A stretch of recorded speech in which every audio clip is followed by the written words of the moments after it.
బడ్జెట్తో పోలిస్తే అధ్యక్ష పరిమాణాన్ని పెంచే ప్రభుత్వాలు పెట్టేటువంటి పెద్దపీట వేసిన అధ్యక్ష. కానీ రేవంత్ రెడ్డి గారి నాయకత్వంలో ఉన్నటువంటి కాంగ్రెస్ ప్రభుత్వం సర్కార్ ఓటాన్ అకౌంట్లోనే ఒక సాహసోపేతమైన చర్యకు దిగిదని చెప్పి కూడా ఈ సందర్భంగా మనం చేస్తున్నాను అధ్యక్ష. అందులో భాగంగానే ఈ బడ్జెట్ పరిమాణాన్ని గణనీయంగా కుదించింది. తద్వారా భ్రమలు కల్పిస్తూ ప్రజలను మభ్యపెట్టే విధానాలతో కూడినటువంటి గతంలో పట్టినటువంటి బడ్జెట్కి ఈ బడ్జెట్కు ఎంతో తేడా ఉందని చెప్పి కూడా మీకు ఈ సందర్భంగా మనం చేస్తున్నాను అధ్యక్ష. ఇవాళ రాష్ట్రంలో గత 10 సంవత్సరాల కాలంలో ప్రవేశపెట్టిన బడ్జెట్ వాస్తవాలకు దూరంగా ఉంది అధ్యక్ష. కానీ కాంగ్రెస్ పార్టీ ప్రభుత్వం వాస్తవాలకు దగ్గరగా రాబడులను పక్కగా అంచనా వేసి ఈ చక్కటి బడ్జెట్ను రచించిందని చెప్పి కూడా ఈ సందర్భంగా మనం చేస్తున్నాం అధ్యక్ష. అధ్యక్ష, ఇంతకుముందు సభ్యులు చాలా విషయాలు మాట్లాడారు. ఒక్క నిమిషం మంత్రి గారు. అధ్యక్ష, ఇంత ముఖ్యమైన బడ్జెట్ డిస్కషన్స్లో ప్రధాన ప్రతిపక్ష పార్టీ బడ్జెట్ డిస్కషన్స్లో పాల్గొనాలనే ఒక బాధ్యతను విస్మరించి వారు బయటికి వెళ్ళటం జరిగింది అధ్యక్ష. వారితో పాటు బీజేపీ వారు కూడా కేవలం మాటల వరకే మాట్లాడి బడ్జెట్ డిస్కషన్స్లో పాల్గొనాలా, ఈరోజు అతి ముఖ్యమైన బడ్జెట్ డిస్కషన్స్లో పాల్గొనాలనే ఆలోచన లేకుండా టీఆర్ఎస్ వారితో కూడా వారు వెళ్ళిపోవడం జరిగిందని కనబడుతూ ఉంది అధ్యక్ష. Request through you to all the members sir to be present on the floor of the house. ఎందుకంటే ఇది చాలా ముఖ్యమైన బడ్జెట్ డిస్కషన్ జరుగుతున్న సందర్భంలో వారందరూ కూడా దీంట్లో పాల్గొంటే బాగుంటుందని మా ఆలోచన.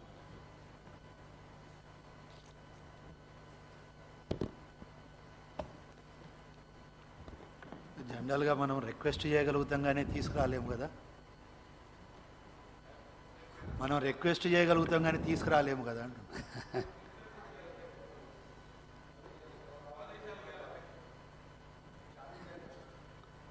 గత పాలకుల యొక్క పాలనలో అధ్యక్ష ధనిక రాష్ట్రంగా ఉన్నటువంటి రాష్ట్రాన్ని తెలంగాణ రాష్ట్రం ఏర్పడ్డ తర్వాత ఆనాడు 2004 నుంచి 2009 వరకు ఉన్నటువంటి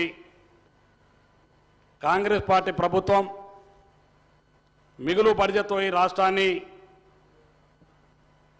ఇక్కడ ఉన్న ప్రతిపక్ష నాయకునికి ఆనాడు తెలంగాణ రాష్ట్ర సమితి అలా ఉన్నటువంటి బీఆర్ఎస్ సమితికి ఒప్పచెప్తే ఇవాళ అప్పుల కుప్పగా మార్చి తెలంగాణ రాష్ట్రాన్ని దీవాలా తీయించినటువంటి నాయకుడు ప్రభుత్వం ఏదైతే ఉందో ఇలా చంద్రశేఖరరావు గారు భారతదేశంలోనే మొట్టమొదటి వ్యక్తిగా నిలుస్తాడని చెప్పి ఈ సందర్భంగా మనం చేస్తున్నాను అధ్యక్ష. అధ్యక్ష, ఇంతకుముందు మిత్రులు మాట్లాడుతుండే, మిత్రుగా నాకంటే పెద్దలు పాపం వయసులో చాలా పెద్ద ఎవరైనా కడియం శ్రీహరి గారు మాట్లాడుతూ మేము దళితులను గొప్పగా ఉద్ధరించినాం, దళితుకు ఆనాడు దళిత బంధుని అందజేసినాం, కానీ మీ ఓటాన్ అకౌంట్ బడ్జెట్లో మీరు హామీలు ఇచ్చినారు కానీ ఎక్కడా పెట్టలేదని చెప్పేసి వారు చెప్తా ఉన్నారు అధ్యక్ష. దళిత బంధుని ఏర్పాటు చేసినటువంటి కార్యక్రమం మీకు తెలుసు అధ్యక్ష. ఆనాడు హుజురాబాద్లో ఎన్నికలు జరిగితే ఆ ఎన్నికల్లో గెలవడానికి ఇక్కడ సభ్యుడు కానటువంటి వ్యక్తి అయినటువంటి తమరి అనుమతితోటి ఈటల రాజేందర్ గారిని ఆ రోజు ఓడగొట్టడానికి కేవలం ఒక లక్ష్యంగా పెట్టుకొని ఆ దళిత బంధు పథకాన్ని ప్రవేశపెట్టినారు తప్ప దళితుల మీద ప్రేమతో కాదన్నటువంటి విషయాన్ని స్పష్టంగా తమరి ద్వారా ఈ సభకు తెలియజేసుకుంటున్నాను అధ్యక్ష. నిజంగానే చిత్తశుద్ధి ఉంటే టీఆర్ఎస్ ఆనాటి ప్రభుత్వానికి మరి రాష్ట్రంలో ఉన్నటువంటి అన్ని దళిత కుటుంబాలకు మరి దళిత బంధుని ఎందుకు అందజేయలేదని చెప్పి ఈ సందర్భంగా తెలియజేసుకుంటున్నాను అధ్యక్ష. దళిత బంధు అనే పథకాన్ని కేవలం మన పత్రికల్లో కూడా చూసినాం. కేవలం ఆనాటి ఉన్నటువంటి టీఆర్ఎస్ పార్టీ శాసనసభ్యులు టీఆర్ఎస్ పార్టీ నాయకులకు వాళ్ళ ఖర్చులకు జేబులు నింపుకునే నిధిగా మలిచి అది కొంతమందిని మాత్రమే ఆనాడు దళిత బంధుని ఇచ్చినారు తప్ప ఈ రాష్ట్రంలో దళితులకు ఎవరికి కూడా దళిత బంధును అందజేయలేదన్న విషయాన్ని ఈ సందర్భంగా మనం చేస్తున్నాను అధ్యక్ష. ఇవాళ 6 గ్యారెంటీల గురించి మాట్లాడుతున్నారు వారు. కాంగ్రెస్ పార్టీ గత ప్రభుత్వాల అధ్యక్ష, ఈ దేశంలో కాంగ్రెస్ పార్టీ, ఈ రాష్ట్రంలో కాంగ్రెస్ పార్టీ అత్యధిక కాలం పరిపాలించినటువంటి పార్టీ కాంగ్రెస్ పార్టీ అధ్యక్ష. పరిపాలించిన కాంగ్రెస్ పార్టీ ఎన్నికల ముందు కానీ ఎన్నికల మేనిఫెస్టో కానీ ఎక్కడ హామీ ఇచ్చినా ప్రతిని హామీని నిలబెట్టుకున్నటువంటి ప్రభుత్వం కాంగ్రెస్ పార్టీ ప్రభుత్వాలని చెప్పి కూడా ఈ సందర్భంగా మనం చేస్తున్నాను అధ్యక్ష. అందుకనే ఇవాళ తమ ద్వారా టీఆర్ఎస్ పార్టీ ఇవాళ ఉన్నటువంటి బీఆర్ఎస్ పార్టీ సభ్యులకు వారి నాయకులకు అధ్యక్ష, మీరు ఇచ్చినటువంటి 2014లో కానీ 2014లో కానీ 2018లో కానీ మీరు ఇచ్చినటువంటి మీ మేనిఫెస్టో ఉన్నటువంటి ఎన్ని హామీలు అమలు చేసినారో ఒక్కసారి మీ మేనిఫెస్టోని చదువుకోమని చెప్పి ఈ సందర్భంగా తమ ద్వారా కోరుతా ఉన్నాను అధ్యక్ష.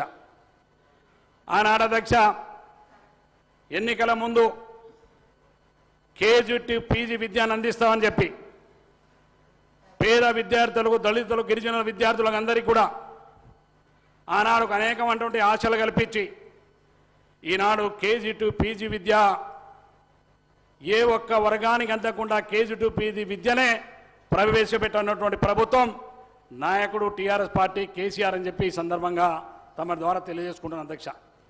కానీ అలా కాంగ్రెస్ పార్టీ ప్రభుత్వం మన ఎన్నికల మేనిఫెస్టోలో పెట్టిన అధ్యక్ష, మా ఎన్నికల మేనిఫెస్టోలో ఇలా గౌరవ ముఖ్యమంత్రి గారు రేవంత్ రెడ్డి గారు ఇవాళ రాష్ట్రంలో ఉన్నటువంటి దళిత, గిరిజన, బలహీన వర్గాలకు ఇంగ్లీష్ చదువులకు దూరం అయిపోయి ఇవాళ ఎక్కడైనా కాంపిటీషన్ పరీక్ష పత్రం రాస్తే ఉద్యోగాలు అలాంటి పరిస్థితుల్లో ఇలా ఒక్కొక్క మండలానికి ఒక్కొక్క పబ్లిక్ స్కూల్ను ఏర్పాటు చేస్తానని చెప్పేసి తెలంగాణ పబ్లిక్ స్కూల్ పేరిట రేపు మండలాల్లో ఏర్పాటు చేయబోతున్నానని చెప్పి ఇవాళ ప్రకటించినందుకు ఈ రాష్ట్రంలో ఉన్న విద్యార్థులు, పేద విద్యార్థులు అందరూ కూడా ఈ ప్రభుత్వానికి హర్షం వ్యక్తం చేస్తున్న వాస్తవం మీ ద్వారా తెలియజేసుకుంటున్నాను అధ్యక్ష.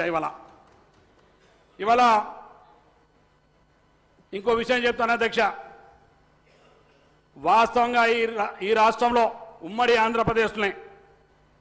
ఆంధ్రప్రదేశ్లో కూడా 2009 నుంచి 2014 వరకు నేను కూడా శాసనసభ్యుని ఉన్న పెద్దల శ్రీధరబాబు గారు వారితో ఉన్నాను అధ్యక్ష. నేను ఆనాడు ప్రభుత్వ పాఠశాలలన్నీ కూడా కాంగ్రెస్ పార్టీ ప్రభుత్వ హయాంలో గిరిజన తండాలు, గిరిజన గూడాల్లో పాఠశాలలు ఉండాలని, వాళ్ళు చదువులకు దూరం అయిపోతున్నారని, వాళ్ళకు విద్యను అందించాలని ఆనాడు ప్రభుత్వం ప్రతి తండాల్లో, ప్రతి గూడాల్లో, దళిత గూడాల్లో, దళిత తండాల్లో, గిరిజన గూడాల్లో ఆనాడు పాఠశాలను ఏర్పాటు చేస్తే టీఆర్ఎస్ పార్టీ ప్రభుత్వం అధికారంలో వచ్చిన తర్వాత అధ్యక్ష ఆ పాఠశాలలన్నింటినీ కూడా ఏక ఉపాధ్యాయ పాఠశాలని ఉండే అధ్యక్ష, ఆ పాఠశాలలన్నిటి కూడా ఎత్తివేసి గిరిజనుల్ని, దళితుల్ని, బలహీన వర్గాలని విద్యకు దూరం చేసింది టీఆర్ఎస్ పార్టీ ప్రభుత్వం అని చెప్పి ఈ సందర్భంగా మీకు తమ ద్వారా తెలియజేసుకుంటున్నాను అధ్యక్ష.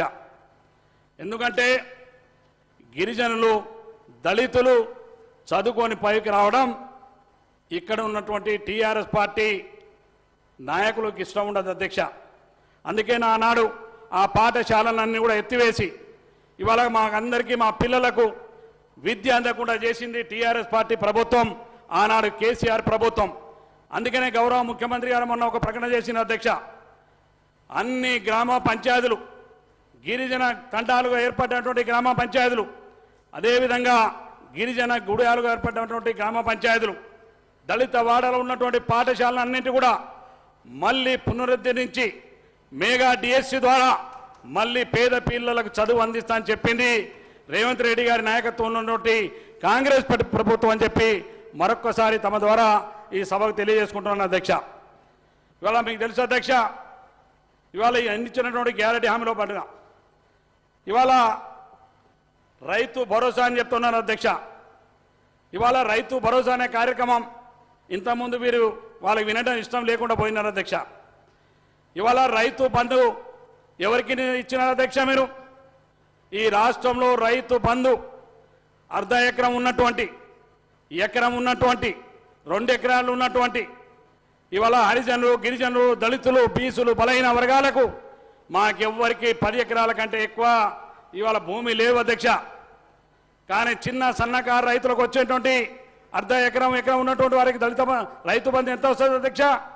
5,000 తప్పితే 10,000 రూపాయలు.